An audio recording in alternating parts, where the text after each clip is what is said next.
A man decided to pretend he had lost everything to see which one of his wealthy children would still stand by him, but they humiliated him. His name was Michael. For 35 years, he had built a hotel management empire from nothing. He worked long days, endured humiliation, and sacrificed his health so his children would never struggle the way he did. When success finally came, he gave them everything: the best schools abroad, luxury apartments, expensive cars, a life without limits. But without realizing it, something changed. He stopped being their father and became their source of money. One evening, sitting alone in his office, Michael finally saw the truth. His two older children only called when they needed something.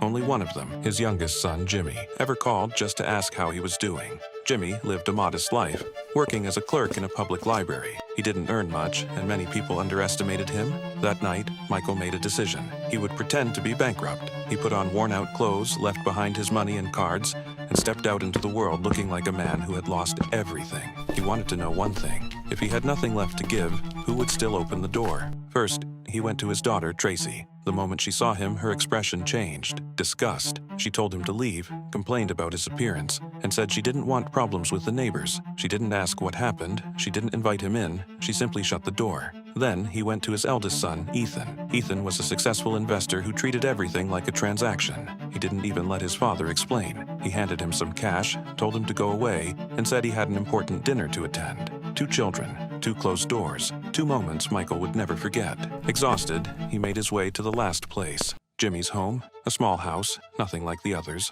Jimmy opened the door, and without hesitation he pulled his father inside. His wife, Hannah, a woman Michael had once looked down on, brought a blanket and warm food. They had very little, but they shared everything. That night, Michael pretended to sleep, but he heard their voices. They were quietly discussing selling their few belongings just to make sure he would be okay. And in that moment, Michael understood something he had missed for years. Real love is not measured by wealth. It is proven by sacrifice. But what happened the next day left everyone speechless. Michael's financial advisors and PR team arrived at that small house, and what he did next would change everything. So, like this video and comment part 2 to know what happens next.